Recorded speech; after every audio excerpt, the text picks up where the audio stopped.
मेरी माँ फौत हुई तो मैं अपनी माँ की बख्शिश के लिए रोजाना 5 वक्त की नमाज और नफली रोजे रखती, मगर मेरी सुतीली माँ मुझे नमाज ना पढ़ने देती, मुझे थप्पड़ मारकर काम पर लगा देती। जब मैं कुरान मजीद पढ़ती तो वो मुझसे छीन लेती। आज मैंने रोते हुए अपने अल्लाह से दुआ की कि तू ही मेरी मदद फरमा। मैं सुतीली माँ से छुपकर नमाज पढ़ रही थी कि माँ कमरे में आई और जैसे ही उसने मुझे धक्का दिया, मेरा तो दिल फट गया। जब मेरी सुतीली माँ, मेरा नाम आयशा है, आज मेरी माँ ने मुझे इतना मारा कि मैं तकरीबन बेहोश ही हो गई थी। 2 घंटे इसी तरह पड़ी रही, फिर उठी और पानी पिया और मेरी माँ ने मुझे कह दिया कि घर के काम करो। मेरा क्या कसूर था? सिर्फ इतना कि मैंने नमाज पढ़ ली थी और मेरी माँ ने मुझे देख लिया था। जब से मेरी सखी माँ फौत हुई थी, तब से मैं रोज नमाज पढ़ती थी। वो मुझे नफली रोजे भी ना रखने देती और कोई भी इस्लामी काम ना करने देती। ये मेरी सौतेली माँ थी। मेरे बाबा ने उनसे शादी की और मुझे अच्छी तरह याद है कि वो एक दिन अचानक उनको लेकर आए थे जब मेरी माँ बीमार थी, और उन्होंने माँ से कहा था कि तू तो बीमार रहती है, घर के काम नहीं होते थे, मुझे ढंग का खाना नहीं मिलता, इसलिए मैंने दूसरी शादी कर ली है। मेरी माँ पहले ही बीमार थी।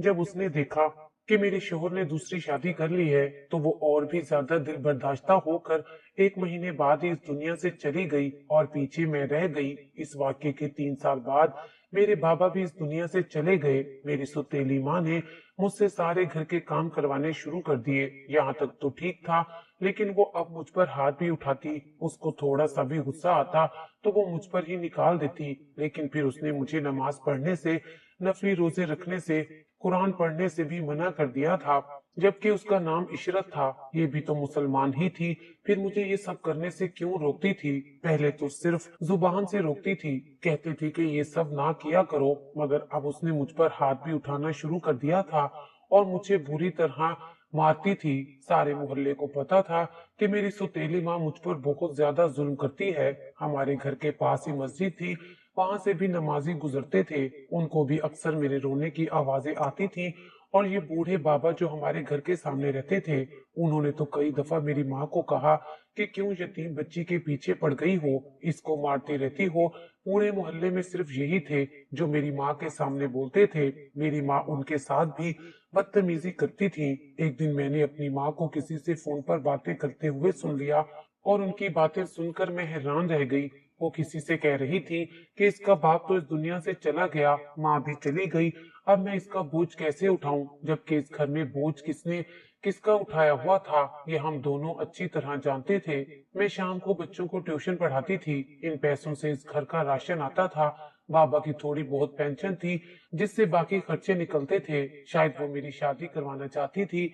अगले ही पल में सोचने लगी कि अगर मेरी शादी हो गई तो कम से कम मैं इसके जुंगल से तो बाहर निकल जाऊंगी। मेरा अपना घर होगा, मेरा कोई शोहर होगा, बच्चे भी होंगे। मैं अपनी जिंदगी को अपने तरीके से गुजारने की कोशिश तो करूंगी। मेरा शोहर मुझे इस तरह पागलों की तरह मारेगा तो नहीं। अगर मैं कोई गलती नहीं करूंगी तो मुझे क्यों मारेगा? लेकिन यहाँ तो बिला वजह भी मुझे मार पड़ती थी। उसने भी किसी को कह दिया कि हाँ मुझे ये रिश्ता कबूल है, मैं उसकी शादी करवा दूंगी, लेकिन बदले में मुझे 1 लाख भी चाहिए होगा। हमारे मोहल्ले में ही मेरी एक सहेली रहती थी जो कुछ अरसे के लिए मोहल्ला छोड़कर चली गई थी, लेकिन एक दिन मैंने उसे देखा तो मैं हैरान रह गई। वो मुझे ऐसे देख रही थी जैसे मुझे जानती नहीं है। थोड़ी देर के बाद उसकी माँ ने कहा, ये तो आयशा है, मेरी बच्ची तुझे क्या हो गया है, ये तूने अपना क्या हाल बना लिया है? फिर मेरी दोस्त ने मुझे पहचाना था। उसने कहा कि तुमने अपनी कैसी शक्ल निकाली है, तुम तो बिल्कुल कमजोर हो गई हो, आंखों के गिर्द हल्के पड़ गए हैं, तुम तो वो आयशा लग ही नहीं रही जिसे हम जानते हैं। मैंने उन सबको कुछ नहीं बताया तो वो भी मुझे गले लगाकर रो पड़ी। मैंने कहा कि मुझे जाना होगा, अगर देर हो गई तो मेरी सौतेली माँ मुझे बहुत मारेगी। सारे मोहल्ले को पता था कि मुझ पर बहुत जुल्म होते हैं। मेरे बाबा बहुत अच्छे इंसान थे और सब मोहल्ले वालों के साथ उनके तौर तरीके अच्छे थे। इसी तरह मेरी माँ भी एक नेक औरत थी। जब बीमार थी तो उनको देखने के लिए रोज लोग आते थे। मेरी सौतेली माँ ने मेरा रिश्ता कहीं तय कर दिया था, बातों बातों में सब कुछ फाइनल कर दिया था। क्योंकि मुझे उनकी बातों से पता चल रहा था वो तो ये कह रही थी कि हमने धूमधाम से शादी नहीं करनी, इसके माँ बाप मर चुके हैं, फिर मोहल्ले वाले कहेंगे कि इतनी धूमधाम से शादी कर रहे हैं, और वैसे भी ये मेरी सौतेली बेटी है, मेरी अपनी तो नहीं जो मैं इसकी धूमधाम से शादी करूं। मैं तो बस इसे घर से निकालना चाहती हूँ ताकि मेरी जान छूट जाए। मेरी सौतेली माँ मुझसे सारे घर के काम करवाती थी, लेकिन अपने कमरे को कभी साफ नहीं करवाती थी। अपना कमरा वो खुद ही साफ करती थी, पर रोज नहीं करती थी। उसके कमरे से अजीब सी बदबू आती थी। एक दिन उसने मुझे कह दिया कि मेरा कमरा साफ कर दो। जब मैं उसके कमरे में गई तो उसका कमरा इतना गंदा था जैसे 6-7 महीने से किसी ने साफ ना किया हो। खैर मैंने तो साफ करना ही था। मैंने अपना काम शुरू कर दिया। उसके कमरे की सफाई करते हुए अचानक से कोई भारी सी चीज मेरे पैरों पर गिर गई। मुझे बहुत दर्द हुआ। वो चीज छोटी थी लेकिन वजन में भारी थी। जब मैंने उस चीज को उठाया तो मैं हैरान रह गई, ये क्या है। फिर अचानक से मुझे समझ आ गई कि वो क्या चीज है, क्योंकि मैंने टीवी में एक दफा देखा था, और इतना कोई भी बेवकूफ नहीं होता कि उसे पता ना चले। मेरा तो दिल ही बैठ गया था। अब मुझे समझ आई कि मेरी माँ मेरे साथ ये सब कुछ क्यों करती है, क्यों मुझे नमाज रोजे और कुरान पढ़ने से रोकती है। क्योंकि मेरी माँ तो मुसलमान थी ही नहीं, वो तो किसी गैर मजहब से ताल्लुक रखती थी। तभी तो उसने ये मिट्टी के बुत नुमा चीज अपने तकिए के पास रखी हुई थी। लेकिन उसने तो कहा था कि उसका नाम इशरत है। फिर मुझे एक बात याद आई। मेरे बाबा कहते थे कि सिर्फ नाम से किसी के मजहब का अंदाजा नहीं लगाया जा सकता है। कुछ नाम ऐसे हैं जो दूसरे मजहब में भी इस्तेमाल किए जाते हैं, लेकिन यहाँ पर ऐसा कोई मामला नहीं था। उसने अपना मजहब नहीं बदला था, वरना ये चीज अपने पास ना रखती। उसने मेरे बाबा से झूठ बोला था, इसलिए तो उसे इन सारी चीजों से मसला था। मेरे बाबा तो इस दुनिया से चले गए थे। अगर उनको पता चल जाता कि उसने इसने उनसे इतना बड़ा झूठ बोला है, तो शायद वो उसी वक्त इसको अपनी जिंदगी से निकाल देते और मेरी जिंदगी बेहतर हो जाती। मैंने वो चीज वापस वहीं पे रख दी और अपनी माँ को पता नहीं लगने दिया कि मुझे पता चल गया है। पर मैं अल्लाह से दुआएं करने लगी कि मेरे अल्लाह अब तू ही मेरी मदद कर, मुझे यहाँ से निकाल दे। मेरी जिंदगी, मेरा मजहब, मेरी आखिरत, मेरी अखलाकियात सब कुछ दाव पर लगा हुआ था। ये औरत तो मेरे साथ कुछ भी कर सकती है। मैं रोज अल्लाह से दुआएं करती थी, छुप कर नमाज पढ़ती थी, रोजा भी रख लेती थी। लेकिन रोजे में मेरी माँ मुझे बार बार कहती थी कि कुछ खा ले। जब मैं कहती कि नहीं माँ, मेरी तबीयत खराब है, तो उसे पता चल जाता था कि मैंने रोजा रखा हुआ है, तो वो जबरदस्ती मेरे मुंह में कोई चीज डाल देती ताकि मेरा रोजा टूट जाए। क्या ये जुल्म की इंतहा नहीं थी? इतना जुल्म कौन करता है? कोई बंदा अपने रब की इबादत करना चाहे और उसे इस इबादत से भी रोका जाए, ये तो एक इंसान का बुनियादी हक होता है। आखिर ये औरत चाहती क्या थी? अब तो मैं यही सोचने लगी कि बस मेरी शादी कर दे तो मेरी जान छूट जाए। एक दिन उसने बोल दिया, तैयार रहना, परसों तुम्हारा निकाह है। लड़के वाले सारे इंतजामात करके आएंगे और मैं उसके साथ तेरी शादी करवा दूंगी। तूने उनसे कोई बात की तो मैं वहीं पर तेरी जान ले लूंगी। और तेरी माँ के कुछ पुराने कपड़े पड़े हैं, उनमें से कोई अच्छा सा जोड़ा पहन लेना और अपनी कुछ चीजें एक बैग में डाल लेना। मेरे पास तुझे नए जोड़े और सामान लेकर देने के लिए पैसे नहीं हैं। बस जो कुछ भी तेरी माँ का पड़ा हुआ है वो उठा ले और उसको एक बैग में डाल ले। शुक्र कर, मैं तेरी शादी तो करवा रही हूँ। मैं जब कुछ ना बोली तो वो कमरे से जाने लगी, पर पलटकर मेरी तरफ देखा और उसने कहा कि बोलती क्यों नहीं है, तेरी शादी हो रही है, तुझे कुछ नहीं कहना क्या?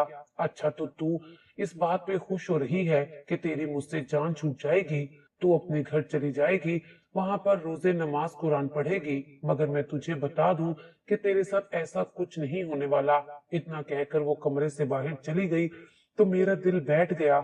मेरे दिल में अचानक से एक बात आई कि कहीं इसने मेरी शादी भी किसी गैर मुस्लिम के साथ तो नहीं करवा दी। तभी कह रही थी कि वहां जाकर भी तू कुछ नहीं कर पाएगी। क्या मैं शादी कर लेती? नहीं नहीं, ये तो बहुत बड़ा गुनाह होता। मुझे तो ऐसी शादी नहीं करनी चाहिए थी। मेरे दिल में एक और परेशानी बैठ गई थी। सारी रात में जागती रही, उल्टे सीधे ख्यालात आते रहे, बार बार सोचती रही, ऐसा हो जाएगा तो क्या होगा, ऐसा हो जाएगा तो क्या होगा। एक दिन गुजर गया, अगला दिन हुआ जब उसने कहा था कि आज तेरा निकाह है। वो भी दिन में थोड़ी बहुत तैयारियां करने लगी। उसने कहा कि घर को अच्छी तरह साफ कर लेना, शाम को खुद भी तैयार हो जाना। मैं जब तैयार ना हुई तो वो मेरे पास आकर खड़ी हो गई। उसने कहा कि तैयार क्यों नहीं हो रही, आज शादी है तेरी, कोई मजाक है क्या, जाके तैयार हो जा। मैंने कहा कि मेरी शादी किससे करवा रही हो, मेरी शादी है, कम से कम मुझे इतना जानने का तो हक है। अगर आज मैं उसके सामने बोलती तो वो ज्यादा से ज्यादा मुझ पर हाथ ही उठा सकती थी, तो उठा लेती, मेरी जिंदगी और आखिरत बर्बाद होने से बच जाती। इसलिए मैंने उससे सवाल कर ही डाला। मैंने कहा कि किससे मेरी शादी करवा रही हो? मैं शादी नहीं करूंगी। क्या अपने जैसे से ही करवा रही हो? उसने कहा कि क्या मतलब मेरे जैसे से? क्या जानती हो तुम मेरे बारे में? तुम मेरे कमरे में गई थी, क्या देखा तुमने वहां पे? मैंने उसे सब कुछ बता दिया। मैंने कहा कि मुझे पता चल गया है कि तुम मुसलमान नहीं हो, तभी तो तुम इस तरह की हरकतें कर रही हो। तुमने मेरे बाप से झूठ बोला था, उससे धोखा दिया था, और अगर उसे तुम्हारी सारी हकीकत का पता चल जाता तो वो तुम्हारा हाथ पकड़कर उसी टाइम तुम्हें घर से निकाल देता। पर मेरा मासूम बाप इस दुनिया से चला गया। तुमने अपना नाम भी बदला हुआ है, ये तुम्हारा नाम हो ही नहीं सकता। और अब तुम अपने किसी रिश्तेदार से मेरी शादी करवा रही हो। मुझे लगा कि आज मैंने इतना कुछ बोल दिया है, अब मेरी खैर नहीं है। मुझे तो बहुत सारे थप्पड़ पड़ेंगे, शायद मुझे इतना मारेगी कि मेरा चेहरा ही बिगाड़ देगी। लेकिन तब मैं हैरान रह गई जब वो बुरी तरह से हंसने लगी, पागलों की तरह हंसने लगी। उसने कहा कि वाह, तेरे मुंह में भी जुबान आ गई है, तेरे अंदर भी थोड़ी बहुत हिम्मत है, लेकिन तेरी सारी हिम्मत निकल जाएगी। वो मुझ पर तंज करने लगी थी। वो कहने लगी, शहजादी, अपने मजहब के किसी भी इंसान से तेरी शादी नहीं करवा रही, ये बात मैं तुझे लिख कर देती हूँ। जब उसने ऐसा कहा तो मैं हैरान हो गई। मैंने कहा कि इसका क्या मतलब कि अपने जैसों में मेरी शादी नहीं करवा रही है। मेरे दिल को थोड़ा सा सुकून आने लगा था, पर साथ ही उसने कहा कि मैं तेरी शादी जिससे करवा रही हूँ उसके साथ तेरी जिंदगी ऐसे गुजरेगी कि तू सारी जिंदगी मुझे नहीं भूलेगी। जमाना तो तुझे छोड़ेगा ही नहीं, बल्कि तुझ पे आवाजें कसेगा, ताने देगा, बातें सुनाएगा, सारी दुनिया तेरा तमाशा देखेगी। जब उसने ऐसा कहा तो मेरा दिल बैठ सा गया था। मैं खुद भी शादी करना चाहती थी, तभी तुझसे जान छुड़वाने के लिए तेरी शादी करवा रही हूँ, वरना मुझे तो मुफ्त की नौकरानी मिली हुई थी। लेकिन अब तुझे अपने साथ दूसरे घर तो नहीं ले जा सकती। मैं तेरी शादी जिससे करवा रही हूँ वो कोई आम इंसान नहीं है। तू भी देखेगी तो एक पल को हैरान हो जाएगी, पर वहां तेरी जिंदगी बड़ी रंगीन गुजरेगी। मुझे उसकी बातें समझ नहीं आ रही थी, वो क्या कह रही थी। कभी कहती थी कि मैं तेरी जिससे शादी करवा रही हूँ वो मुसलमान ही है, फिर कहती थी कि तेरी जिंदगी ऐसे गुजरेगी, तेरा तमाशा सारी दुनिया देखेगी, फिर कहती थी कि वहां पे तुझे कोई सुकून नहीं मिलेगा, और फिर ये भी कह रही थी कि वहां पे तुझे कपड़े, जूते, जेवर सब कुछ मिलेगा। मैं खामोश होकर तैयार होने लगी। सोचा कि मेरे साथ जो कुछ भी होगा देखा जाएगा, कम से कम इस औरत से तो जान छूट जाएगी। मैं एक खूबसूरत जवान लड़की थी, लेकिन आज इतनी मजबूर हो गई थी। अब मैं ये सोचने लगी, बस जो भी हो, जैसा भी हो, जैसा भी चाहे मेरा शोहर बड़ी उम्र का हो, शादीशुदा हो, जैसा भी हो, मैं उससे शादी कर लूंगी। मुझे इस मकाम पर लाने वाली मेरी सौतेली माँ ही थी। मेरे माँ बाप ने कभी सोचा भी ना होगा उनके मरने के बाद मेरे साथ ये सब कुछ होगा। उनकी बेटी जिसको वो इतना प्यार करते थे, इतनी मोहब्बत करते थे, उसकी जिंदगी एक दिन ऐसी हो जाएगी। मेरी आंखों से आंसू निकलते जा रहे थे। मैंने अपनी माँ के कपड़े पहने थे। मुझे और भी ज्यादा अफसोस हो रहा था, दुख हो रहा था, रोना आ रहा था। मैं देखने में प्यारी लग रही थी। थोड़ी देर के बाद 4 गवाह, मौलवी साहब और वो लड़का भी आ गया जिसके साथ मेरी शादी हो रही थी। मुझे आवाजें आ रही थी। अभी मैं कमरे में ही थी, वो लोग बाहर बैठ गए। सौतेली माँ ने कहा कि निकाह शुरू किया जाए। थोड़ी देर के बाद मौलवी साहब अंदर आए। उन्होंने मुझसे निकाह की इजाजत मांगी। मैंने कहा कि ठीक है, और उसके बाद 20 मिनट के बाद वो दोबारा आए और उन्होंने मुझसे निकाहनामे पर दस्तखत करवाए। दस्तखत होते ही मैं रो पड़ी थी, मेरे हाथ कांप रहे थे। मौलवी साहब ने कहा कि बेटी, फिक्र नहीं करो, सब कुछ ठीक हो जाएगा, तुम्हारी जिंदगी में अब कोई दुख नहीं रहेगा। मौलवी साहब वही थे जो हमारे घर के साथ बनी मस्जिद के इमाम साहब थे। मुझे भी अच्छी तरह जानते थे और मेरे बाबा को भी जानते थे। मैंने उनसे इतना ही कहा कि कुछ ठीक नहीं होगा। उन्होंने कहा, फिक्र नहीं करो, हम तुम्हारे हक में दुआ करेंगे। शायद मुझे दुआओं की जरूरत थी। मेरा निकाह हो चुका था। मेरी माँ ने मुझे कहा कि थोड़ी देर के लिए मैं अपने दूल्हे के साथ बैठ जाऊं। मुझे अपनी सौतेली माँ को देखकर उससे नफरत हो रही थी। अगर कोई कुर्बानी का जानवर रखता है तो उसे भी उससे प्यार हो जाता है, जबकि उसको पता होता है कि मैंने तो इसको कुर्बान करना है। लेकिन ये किस किस्म की औरत थी। इसके मजहब का कसूर नहीं था। किसी का मजहब भी बुरा नहीं होता, बल्कि लोग बुरे होते हैं। अगर ये मुसलमान होती तब भी ये औरत ऐसी होती। इसका दिल कभी नरम नहीं हो सकता था। मुझे जब बाहर लेकर आई और मैंने अपने दूल्हे को देखा जिसके साथ मेरा निकाह हो गया था, तब मेरे कदमों तले से जमीन निकल गई, क्योंकि वो कोई आम इंसान नहीं था। वो आम नॉर्मल मर्द नहीं था, बल्कि वो मर्द था ही नहीं, वो तो एक ख्वाजा सरा था। मैं वहीं पे बेहोश हो गई। मुझे 15-20 मिनट बाद होश आया। तब मैं सोचने लगी कि शायद मैंने कोई बहुत बुरा ख्वाब देखा था, लेकिन वो आदमी सामने ही बैठा था, जबकि उसने मेरा हाथ पकड़ा हुआ था। वो सबको कह रहा था, बेचारी बेहोश हो गई है। उसके बोलने का अंदाज भी बहुत अजीब था। मैंने रोना शुरू कर दिया। सब लोग खामोश थे। मेरी माँ ने मुझे देखा तो हंसने लगी। अब मुझे समझ आई कि वो ऐसी उल्टी सीधी बातें क्यों कर रही थी और उसका क्या मतलब था। मेरा तमाशा तो पूरी दुनिया ने देखा था। एक ख्वाजा सिरा के साथ मेरी शादी हो गई थी। ये तो जुल्म की इंतहा थी। मेरी माँ ने मुझे उसके साथ रुखसत कर दिया था। मैं रोती रही थी। मुझे गाड़ी में बिठाया गया तो मैंने रास्ते में आंखें बंद करके रोना शुरू कर दिया। मुझे नहीं पता था कि मैं कहाँ जा रही थी। जहाँ भी जा रही थी, मेरी जिंदगी तो बर्बाद हो गई थी। मैं सोचने लगी कि इस सब में मेरा क्या कसूर था। मुझे तो इंसाफ ही नहीं मिला। बस उसके बाद मैं खामोश हो गई। मैं अपने अल्लाह से शिकवा नहीं करना चाहती थी। जो भी हो गया उसको बर्दाश्त करने का इरादा कर लिया था। लेकिन जब मैंने आंखें खोली तो सामने का मंजर कुछ और ही था। गाड़ी एक बहुत बड़े घर के पास रुकी थी। जब मैं बाहर निकली तो वहां एक आदमी खड़ा था। उसने मेरी तरफ हाथ बढ़ाया। मैंने कहा कि कौन हो तुम। मैं उसका हाथ नहीं थामना चाहती थी, लेकिन उसने कहा मेरा हाथ थाम लो, क्योंकि अब सारी जिंदगी तुमने मेरा ही हाथ थामना है। मैं हैरान रह गई। मैंने देखा तो सामने वो बाबा जी खड़े थे, जो हमारे सामने वाले घर में रहते थे। मैं उन्हीं को पहचानती थी। मैं भागकर उनकी तरफ बढ़ गई। मैंने कहा कि ये सब कुछ क्या है। वो और मेरा ख्वाजा सिरा शोहर कहाँ है। उन्होंने कहा कि हमने तुम्हारी माँ के खिलाफ एक प्लान बनाया था। वो एक बहुत बुरी औरत है कि तुम्हारी शादी ख्वाजा सिरा से करवाना चाहती थी, ताकि तुम्हारी जिंदगी बर्बाद हो जाए। तब हमने उस आदमी को तुम्हारे घर भेजा, लेकिन उसके साथ तुम्हारा निकाह नहीं हुआ। तुम्हारा निकाह मेरे छोटे बेटे के साथ हुआ है। ये मेरा छोटा बेटा है। इसका नाम नुमान है। हमने पहले ही निकाह नामे पर इसके दस्तखत करवा लिए थे, और जिस निकाह नामे पर तुमने दस्तखत किए हैं उस पर इसके दस्तखत पहले से ही हुए हुए थे। तुम्हारे साथ मेरा बेटा बैठा हुआ था और तुम दोनों के बीच में एक ख्वाजा सरा बैठा हुआ था। अब तुम मेरी बहू हो और तुम मेरे साथ और अपने शोहर के साथ रहोगी। जब मैंने ये बात सुनी और उस लड़के को देखा तो मैं हैरान रह गई। वो एक बहुत ही खूबसूरत, अमीर और समझदार लड़का लगता था। मैं उसी वक्त सजदे में गिर गई और बाबा जी भी रोने लगे। उन्होंने कहा कि बेटी, 7 साल तक तुम पर जुल्म होते हुए देखता रहा हूँ, इसलिए सोचा कि मुझे ही कुछ करना पड़ेगा। मेरे साथ मोहल्ले के और लोग भी मिले हुए थे। हम सब ने मिलकर तुम्हारी जिंदगी को बचाने की कोशिश की है।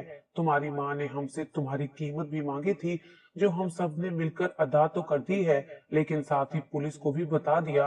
अब वो तुम्हें फरोख्त करने के जुर्म में पकड़ी जाएगी और उसे सजा मिलेगी। मैं बहुत खुश हो गई और अपने शोहर के साथ रहने लगी। अब मेरी जिंदगी में सब कुछ ठीक है। मेरे अल्लाह ने मेरे साथ इंसाफ कर दिया था। मेरी माँ ने मेरे साथ जो किया उसे उस जुर्म की वजह से पुलिस पकड़ कर ले गई थी। मैं अल्लाह का लाख लाख शुक्र अदा करती हूँ।